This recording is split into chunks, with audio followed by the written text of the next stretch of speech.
What's up, everybody, and welcome to FoundFlix. On this Evening Explained, we're looking at A Quiet Place Day 1, where a young woman named Sam finds herself trapped in New York City during the early stages of an invasion by alien creatures with ultra-sensitive hearing. After 2 entries following the Abbott family, the Quiet Place franchise opens up in this prequel that takes us back to the first day of the invasion, now also in the big city. I appreciate the series going in a new direction, and it's easy to see how you could keep doing different stories in this same universe, especially if they are as well done as Day 1, and this might actually be my favorite of the bunch. A lot of that has to do with the very human and personal journey of our main character Sam. Along the way, she meets another survivor, Eric, and their relationship is the real draw here. Sure, the aliens are cool, and they do have some quite thrilling action sequences, but without the characters, none of that works. Interestingly, there are also some quite important deleted scenes that really enhance not only the characters, but add new insight into the aliens, and I'm not sure why they were cut. So let's check out A Quiet Place Day 1, breaking down the story,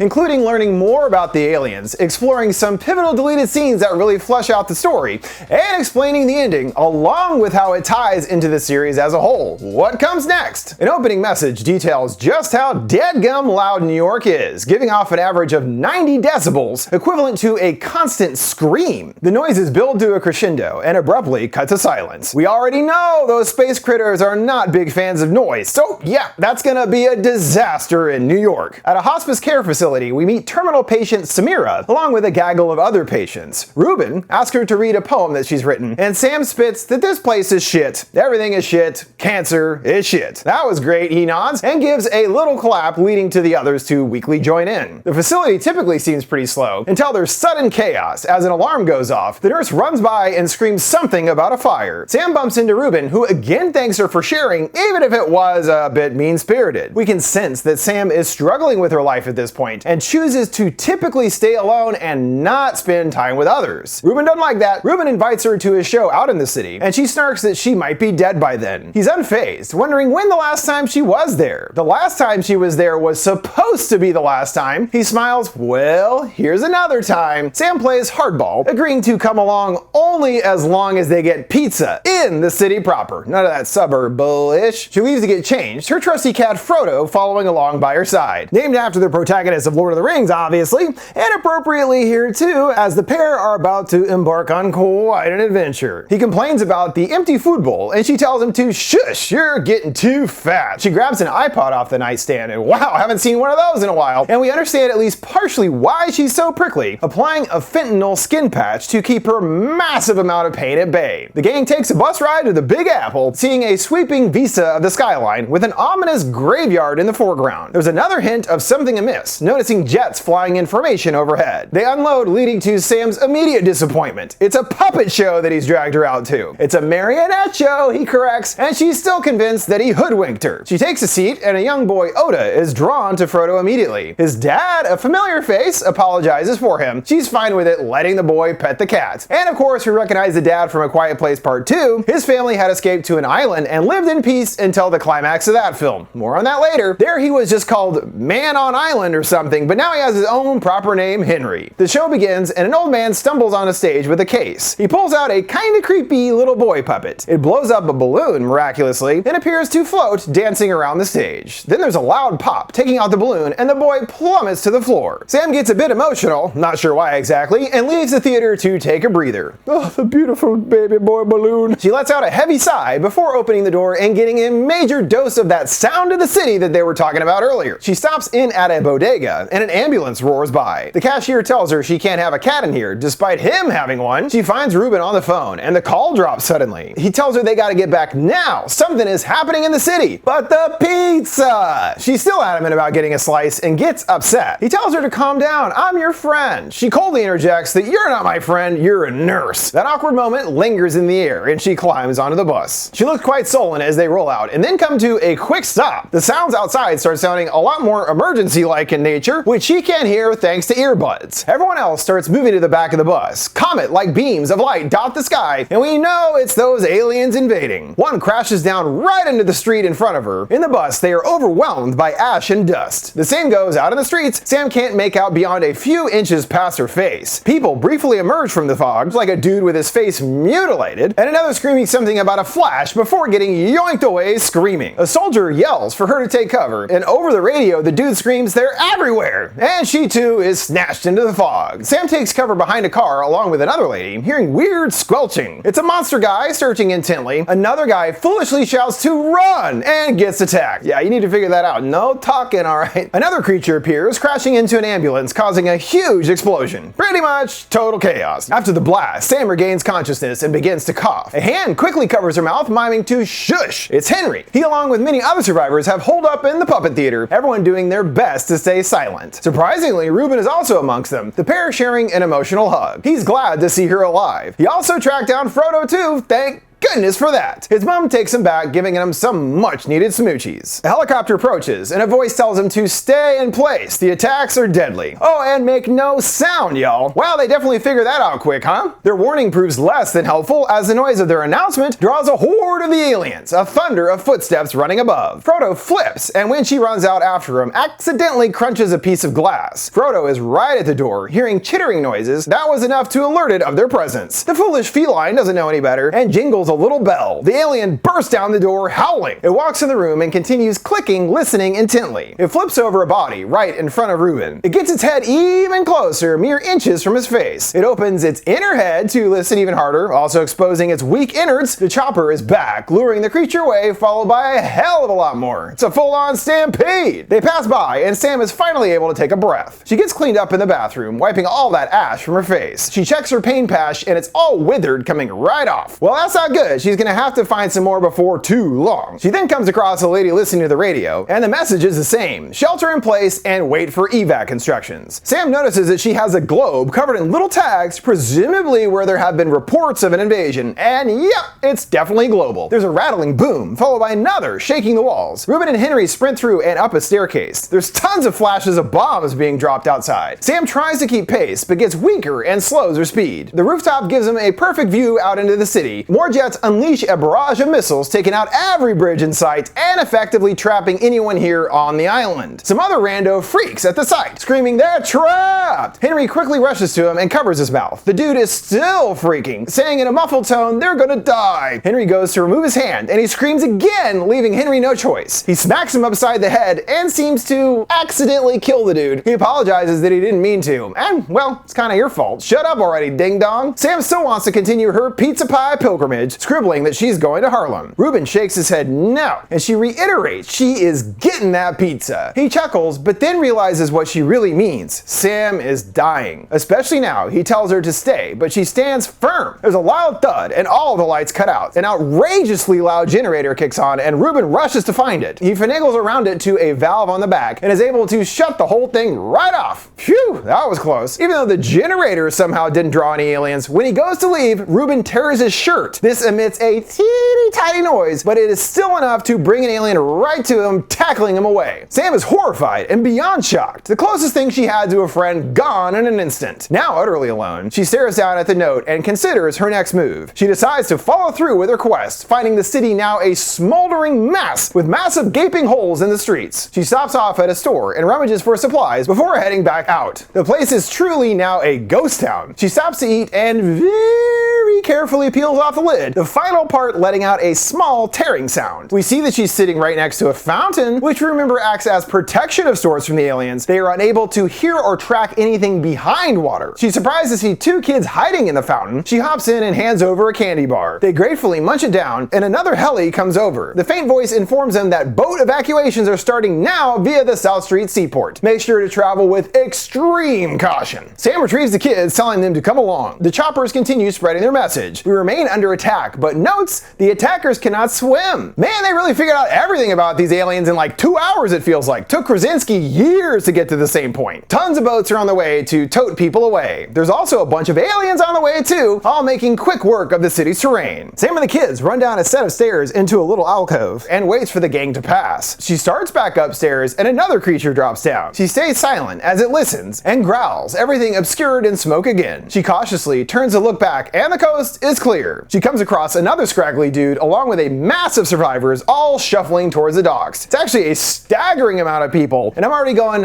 how long until this goes sideways? 5 seconds? Sam sends the kids along with the others. She's not done with her mission. She goes literally against the entire crowd, looking quite out of place. Also, there's so many people with suitcases and all kinds of stuff making noise. A wheelchair too? You gotta be kidding me, dude. As expected, they look up to the buildings, hearing a low rumbling. There's one guy lingering just above them, and then a deluge start raining down upon them, unleashing further bedlam. One alien grabs a car and tosses it, causing it to explode. This freaks Frodo out, who runs away again. The people frantically attempt to flee, and a guy gets stomped in the process. Another alien runs right over to Sam, and she scoots under a car. A guy grabs at her leg, shouting for help. And guess what? He gets torn up. Another pitter-patters by, and she finds that she's stuck under the car. She struggles with all her might and is able to get herself free. It's smoky as hail again, catching glimpses of the crazed crowd. Luckily, Frodo is okay. Seriously, that is one lucky cat. He scampers after a rat in the street, but loses it down a sewer drain. He then stops at a flooded subway tunnel to lap up some water. He's startled when a man, Eric, emerges from the water, and I'm like, what was he doing down there exactly? Just chilling under the water? Frodo stares right at him, and Eric stares back. It appears that Frodo has taken a fast liking to him. He next pops up in an alley and runs right to his mommy, now with his new friend in tow. She is unsympathetic and points for him to move along. In spite of this, he continues following her, and Sam becomes progressively more annoyed. He is not getting the hint. He still refuses to comply and shadows her a few feet back. Sam sees it's starting to rain, and remembering the fountain thing, decides to give it a try. She asks his name, and Eric seems sheepish and rattled, taking some time before croaking out his moniker. She tells him to get to the seaport, and he replies, okay, repeatedly as though traumatized. Understandable. She orders to stop following her, and again, he only responds, okay. That way, he points, yeah, she tells him curtly. Eric can't control his emotions and starts getting upset, still muttering to himself, okay, trying to convince himself that it can be. He admits that he's really scared and doesn't want to die here. His demeanor finally digs into whatever compassion Sam has left within her and decides to invite him inside to get out of the rain. It's actually her apartment they go to, and she tasks him to kick down the door. They wait to cover the noise with a lightning strike, and Eric only injures his foot. They wait for another crash, and he does it again, this time smashing the door right open. She furiously digs through the cabinets in search of more pain meds, but does not find what she's looking for. He asks what she's after, and she informs him meds, as every muscle in her body is on fire. She's curious if he has any family, and he has pretty much nowhere to go, he says. His parents are back in England, and he came here for law school. Here's one of those quite pivotal deleted scenes that reinforces all the ideas being presented here. Later, he and Sam talk, and she asks what was he doing in that subway? A job interview? We learn that isn't the case, and he first came to New York with the hope of being accepted. He grew up in a small town in England, and his dad had his own idea of what his sons would be, and Eric didn't fit into that mold, implying that he's gay. He at this point seems to be resigned to giving up on his life and never fitting in. He doesn't want to live anywhere. Pretty sad, and does help us to really understand the character's motivations more here than in the released version. Sam mentions her pizza plan at Patsy's up in Harlem. She knows that's the last pizza that's ever going to exist there, and she aims to make sure she gets it. Eric considers and agrees to join her. She stays shielded, blustering, no, that's my pizza. He asks about a book he found that she's written. Are you a poet? She admits glumly, not anymore. There's also her father in the photo, and she reminisces that he played a beautiful piano. He would bring her along while he played at a local spot, and they would always go to get pizza afterwards. Hence her desire to get there now, to remember him and his memory one last time. She takes a seat next to Eric and asks him to read something from her book. The poem he picks, Bad Math, is all about her time running out. She was told 1 to 2 years, and it's been 2. 4 to 6 months, and it's been 6. She only needed simple math in her life, counting smaller and smaller, months to days to hours to seconds, but not to now. Meaning she has been on borrowed time for quite a while already, and truly is just waiting for her time to come. Eric now fully understands her situation, the words getting to him. A loud thunderclap erupts, and she uses the cover again to let out a primal, straight from her soul scream. It crashes again, and both join in together on the screaming therapy. Both really needed to get that out of their system, huh? She feels better at least, a small smile crossing her lips. In the morning, she looks out the window, and people are driving, and it looks like nothing happened. Was that all a dream? Nope, this was! A monster leaps on the window, and Sam wakes up to the more depressing reality of destroyed buildings and a fallen world. She packs up her cat and leaves a sleeping Eric behind. Down on the street, she comes to books scattered around. She grabs one, and Frodo demands attention. We see that Eric is back, giving a limp little wave, and she is not getting rid of this dude. He gets her to to her feet and she stumbles, knocking off some books. And already they hear overlapping chittering, a bunch of aliens lingering on the side of a building. They flee into an office building only to get stuck midway through the turnstile, a briefcase blocking the way. Eric shoves it away and it gets loose, but the sound brings a creature right to them. They run another way and more burst inside, and there's a ton of them climbing down after them. They make it back outside and throw a rock through a window, triggering a car alarm, distracting their attackers for a moment. They descend down into the dark subway stop, looking like some carnage definitely happened down here, according to blood splatters on the wall. They come out on the other side and the stairway out. A monster then drops down, climbing down in their direction. They slowly back away, coming to a crashed subway car, and the entire tunnel is filled with water. Well, no other choice, I guess. They very slowly wade through the water, and this time make sure to hold extra tight onto that little scamp Frodo. You're not getting away this time, buddy. They come to a spot with a hole in the ceiling and see one of the aliens up there looking like they are asleep. The water gets deeper, and Eric's anxiety is getting the best of them. He shudders and gasps, and Sam encourages him to keep it together. She grabs his face, using his word, "It's okay," and he repeats it back to her. He begins to cry, and she covers his mouth, repeating that he's okay. An alien is just behind them on the ceiling, and he lets out a small moan, enough for the creature to make them. They attempt to swim more quickly, and man, that sucker is fast. They reach a point where the tunnel is completely underwater. They go under, and the alien doesn't give up, still try to attack, but we know they can't swim, and it quickly drowns. They keep furiously swimming until they reach a way out. They get Frodo out first. Luckily, he knew to hold his breath that whole time too, apparently. Eric then helps Sam onto land, and the frazzled cat trots off once more. They climb out of the hole, finding themselves in a church, discovering more survivors in the pews. Sam wakes up to a priest praying over her. She tries to drink something and quickly spits it back up, knowing that she is definitely getting worse. Eric is worried and writes a note asking what specific medicine that she needs. With the info in tow, he sets out into the streets. It's pretty bad there too, noticing several obliterated military vehicles, and even a chopper crashed into the side of a building, so that didn't go well. Eric enters a pharmacy scanning for the meds. He's startled by a noise, but it's just Frodo who climbs right up to him. Seems that he likes him. The medication in hand, he returns back to the church with Frodo leading the way. Before he makes it, he stops to munch on something weird and runs off up a hill. Jeez, dude, you are killing me. Eric chases after and stumbles across a baffling sight, a sort of pink-hued river flanked by what sure resembles eggs. This scene already shows us something that we've never seen regarding the aliens in the series, and when I first saw it, I was like, are they growing the eggs? The release cut doesn't make it quite clear, but the extended version of the scene adds some incredibly important details. Amongst the pink goo and scattered around are obviously people's bodies intertwined with little tendrils. This importantly informs us that the aliens are actually using the humans to grow the eggs, which they then consume. So to us, we are a food source, and this could in fact be the reason behind the initial invasion. They're just hungry. An alien stomps in, and Eric hides behind a pillar, seeing Frodo up above on a beam. The creature approaches, and he rounds a corner. He tests a rivet, and it seems sturdy enough to climb. He shimmies his way up to the beam where Frodo is just chilling. Just don't meow, bro. Weirdly, he never does outside of wanting food at the beginning. That is one cool cat. The monster rips open the egg and emits short barking grunts. Several more homies join the party, feasting upon the insides, again made from human bodies. Eric cautiously crawls towards Frodo, but one grab rings out a metallic twang, and the alien is immediately on the scent. Oh crap! Eric is gonna have to keep his shit together or he's toast. Without Sam this time too. He holds his breath, looking like he's on the verge of exploding from stress. The alien opens its head, giving a more intense listen. The frequency gets more pronounced, only hearing water dripping from pipes. The alien retreats, and Eric grabs the kitty, holding him close. Sam comes to, and Eric shows off that his mission was a success. He gets her patched up, and she's already feeling some relief, smiling and giving a thumbs up of approval. He reads her note again about her father playing the piano, and she smiles that she loved when he took her to watch him play. Afterwards, they get pizza. Pizza, she murmurs, and a tear rolls down her face. He asks what happened to him, and he died. Yeah, I mean, I figured. Like I am now, she croaks. Not before we get pizza, he states resolutely, and she agrees. Morning comes, and she's feeling better, or mobile at least. We scan through the city in areas that were once bustling centers of activity, a basketball court or an unfinished chess game, now forgotten forever. Things take another depressing turn when they finally arrive at the Mecca of Patsy's and find its smoldering remains. Shoot! All that for nothing. Sam breaks down at the sight and walks off, starting to weep. She takes a seat in front of a flaming manhole, and Eric joins her. Importantly, for the first time, she leans on him and he gives her a hug. See, it's okay to open up to people. He whispers, where was it her dad played? And wouldn't you know it, that place is still standing. Even more so, it appears frozen in time. Everything is just as it was, only the people are missing. He tells her to wait for a second, and Sam gingerly caresses the keys on the piano, remembering when her dad used to play. Outside, Eric spots a different pizza place nearby. Yeah, there's a couple of those in New York. She helps herself to a drink drink, and he returns with the telltale white box. He uses her marker and scribbles Patsy's on the lid. There you go, close enough. He opens the lid, revealing the cold, congealed pizza within, and she was genuinely touched by the gesture. It's heaven to her. Sam takes a slice, savoring the moment, and then takes a hearty bite. She shrugs, it's not bad, and hands over the drink to share. Frodo helps himself to a slice too, but only gets so far. It's too big for you, kitty. In the most human and subtly emotional moment of the story, Eric invites her on stage. She turns away, and he demands that she get up here. He does a big showboating kind of introduction, and she just rolls her eyes. He pulls out a deck of cards and deals some out. He gives her big applause, and Sam relents to play along at least a little bit. He fans out the cards and tells her to pick one. He turns around, closing his eyes, and she shows it off to the non-existent crowd. She sticks it back in the deck and places the glass on top. He goes through the cards and does find hers, the trick actually impressing her. He holds up her hand and they each take a bow. Now we are seeing a totally different side to Eric's personality, and a lot of that is thanks to Sam's encouragement. Essentially, she got him to embrace himself, and the same kind of goes for Sam too. She allowed herself to open up for a change, and as a result built a real lasting connection, despite its unfortunately short shelf life. It's also interesting because amongst all this madness and death, they take the time to have a simple human moment, taking just a second to do something normal. I'm genuinely impressed with how simple and powerful this scene is. Truly, the emotional core of the movie is displayed here. They step out on the landing and see that they are right by the port. Sam gets emotional, knowing their journey is reaching the end, and hands over her trademark sweater. Eric dons it, and Sam tenderly helps him fix the collar. They're interrupted by creatures snarling nearby, seeing a group of them gather by the waterfront. There's a bunch of people that make it off the land, and the aliens are none too pleased about it. The pair descend down to the docks, navigating their way through piles of burnt out cars. Their new dynamic is further highlighted here, with Eric now leading Sam by the hand. He is now in charge. They're soft clicking and they duck behind a car, creatures stalking just past them. A few climb down to the water and Eric tenses up. Sam puts her hand on his, encouraging him to breathe. She knows what she has to do and looks down to Frodo. She gives him some final kisses and hands him over. Eric immediately starts the ball, knowing what she's up to. She whispers to run and does so herself. She takes a crowbar and smashes several cars, setting off all the alarms. A bunch of monsters are all over it, and a few people out on the boat see what's happening. Henry is on board and shouts for them to stop the boat. Eric is still panicking, but gains the resolve to get to his feet. She continues luring them away, and Eric climbs through a hole in the fence. He accidentally kicks a can, sending a swarm after him. They are coming from every side as he sprints down the dock. He takes a mighty leap into the water, the monsters grabbing at him. Seeing that he made it, Sam sheds a tear. Her sacrifice was ultimately worth it, and she truly did care about his survival. He gives her a little head nod of acknowledgement / goodbye and paddles to the boat. It's Henry who lends him a hand, along with several others that help him on board. Henry assures him that he's safe now, and Eric can't believe he's hearing that word, muttering safe back in befuddlement. He gives him a big bear hug to seal the deal. Meanwhile, his son is tending with the ever-resilient Frodo. They made it! Yeah! Everything's gonna be okay until Quiet Place Part 2 when the entire island gets destroyed. Back in town, Sam returns to the burned down Patsy's and stares longingly at a picture of her younger with her dad. She sniffles and gets choked up at the memories all flooding back. On the boat, Eric pulls out a note from her pocket that luckily isn't wet at all, even though he was just in the water minutes ago. Magic paper. It's from Sam, sternly telling him to take care of her cat. Don't rub his belly though, he doesn't like that. And don't feed him too much or he'll get fat. She concludes importantly with a thank you. Thank you for bringing me home and helping me live again. She had forgotten how the city sings. You can really hear it when you're quiet. Those same sounds of the city now fill her with joy. Later, Sam is out all alone wandering through the streets. She admits that it's good to have been back to the city after all, harkening back to the beginning when she initially told Ruben that last time that she was here was supposed to be the last, essentially waiting for her time to end at the hospice facility. She yanks the headphones from her iPod and the speaker takes over. An alien leaps down, ready to take her out. Yeah, not exactly the most positive outcome, but the point throughout has been there is no escaping her fate for Sam. She is going to die, and part of her struggle is knowing when that will be. She's just waiting and waiting for that moment, and it never comes. In the end, she does get to choose when to go out on her own terms. It's all thanks to letting Eric in, letting down her walls, and how quickly they bonded in these difficult times. They teach each other quite a bit over the story, and ultimately Sam is able to fulfill her quest for a pizza, her final wish before shuffling off this mortal coil. At least she got to do some more good on the way out. As for where things go next in the story, we at least know thanks to part 2 that at least some of the ships make it safely to a series of islands off the coast of New York. Henry is seen there, so presumably Eric makes it as well, despite this being his only appearance in the series. You might remember also that Henry didn't make it after an alien managed to make its way to the island. Let's hope that Eric avoided that same fate. On top of everything else, there is definitely something unique about our feline friend Frodo.